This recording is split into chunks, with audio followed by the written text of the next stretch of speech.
क्यों नहीं लड़ रहे हैं प्रशांत किशोर खुद चुनाव? क्या आपने सोचा है?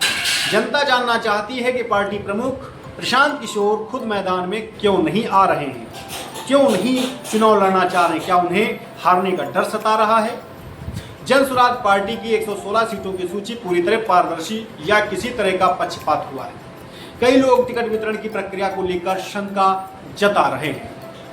टिकट पाने वाले उम्मीदवार कौन कौन हैं और उनकी पृष्ठभूमि क्या है? लोग जानना चाहते हैं कि उम्मीदवार स्थानीय हैं या बाहरी नेताओं दल बदलुओं को प्राथमिकता इस पार्टी में मिली है। जन स्वराज को लेकर के तमाम प्रकार के सवाल लोगों के दिमाग में घूम रहे हैं। क्या टिकट वितरण जाति धर्म आधारित हुआ है या योग्यता के आधार पर? यह सवाल एबीसी, ओबीसी, एससी, एसटी और अल्पसंख्यक प्रतिनिधित्व को लेकर उठ रहा है। भीतरी नाराजगी और बगावत का असर चुनाव में पड़ेगा या नहीं, ये बड़ा सवाल है। समर्थकों की नाराजगी और ऑफिस में प्रदर्शन जनता को सोचने पर मजबूर कर रहा है। जब से जन स्वराज पार्टी की 116 सीटों का नाम उजागर किया गया है, तब से जन स्वराज पार्टी के कार्यकर्ताओं में विरोध देखने को मिल रहा है। जन स्वराज का मुख्य उद्देश्य क्या है? सत्ता या सिर्फ नई राजनीति का संदेश? लोग जानना चाहते हैं कि पार्टी का दीर्घकालीन आखिरी उद्देश्य है क्या? जन स्वराज की राजनीति से आरजेडी, बीजेपी और जेडीयू जैसी पार्टियों को राजनीति कैसे प्रभावित होगी, ये बड़ा सवाल है। वोट बंटवारे और गठबंधन की संभावनाओं पर जनता सवाल उठा रही है।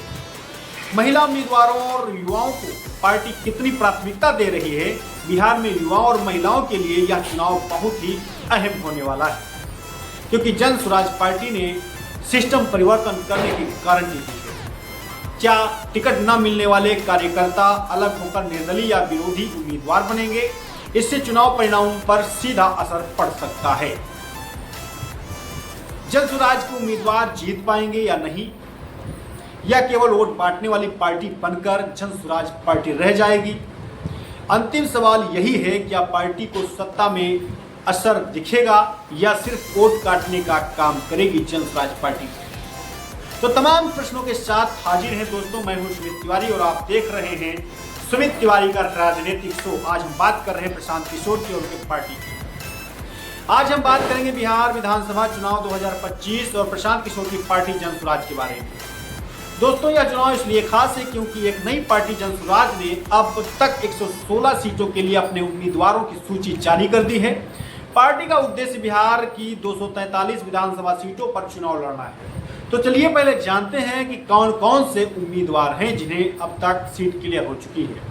पहली सूची में 51 उम्मीदवार शामिल थे और इसके बाद दूसरी सूची में 65 उम्मीदवारों को जोड़ा गया, जिससे कुल मिलाकर 116 सीटों पर उम्मीदवार अब तय हो चुके हैं।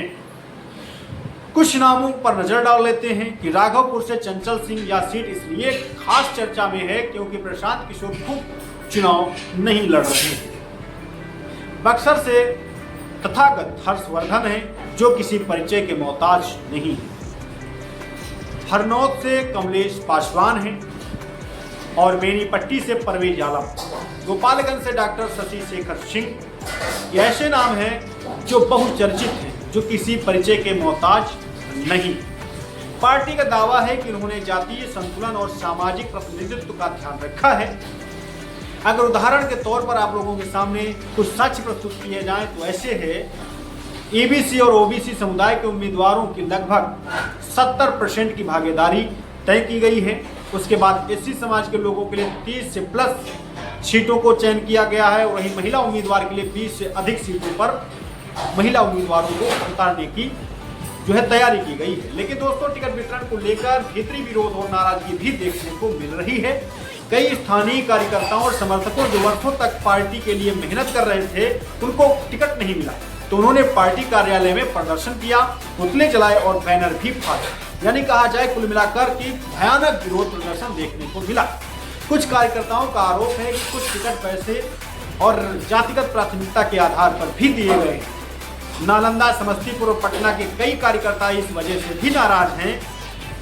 समर्थक कह रहे हैं कि हमने मेहनत की, लेकिन दल बदलुओं और बाहरी नेताओं को प्राथमिकता दी गई है। सिर्फ अंदरूनी विरोध नहीं है, बाहरी राजनीतिक दलों ने भी जन स्वराज और पीके पर हमला किया है। आरजेडी ने कहा कि यह पार्टी विपक्ष के वोट काटने का प्रयास कर रही है। बीजेपी के नेताओं ने तंच कसा की पी के मैदान में नहीं उतरे, टीवी पर ही सिर्फ सुर्खियां बटोर रहे हैं, रणनीति चला रहे हैं। जेडीयू ने कहा कि जनसुराज कोई गंभीर चुनौती नहीं है, ये एक बस तिनके के समान आंधी की तरह आई है और तूफान की तरह चली जाएगी। गिरिराज सिंह जैसे नेता भी प्रशांत किशोर के चुनाव न लड़ने पर कटाक्ष कर रहे हैं। प्रशांत किशोर की रणनीति, प्रशांत किशोर ने खुद चुनाव नहीं लड़ने का फैसला शुरुआत से ही किया था। उन्होंने कहा विधायक जैसी छोटे पद के लिए हम नहीं हैं। उनका कहना है कि उनका काम सिस्टम बदलना और नई नीति लाना है, सत्ता हासिल करना उनका बिल्कुल भी लक्ष्य नहीं है। यही कारण है कि राघोपुर जैसी प्रमुख सीट पर उन्होंने किसी और को उम्मीदवार बनाया है। इस रणनीति को लेकर लोगों की राय दो हिस्सों में बटी हुई है। कुछ इसे सही मानते हैं जबकि कई इसे कमजोर पड़ने की रणनीति कहते हैं। दोस्तों, कुल मिलाकर देखा जाए तो जनसुराज ने बिहार में अपनी पकड़ बनाने की कोशिश तो बहुत ही लाजवाब की है, लेकिन भीतरी विरोध और टिकट विवाद और बाहरी राजनीतिक आलोचना इसे चुनौतीपूर्ण बना रही है।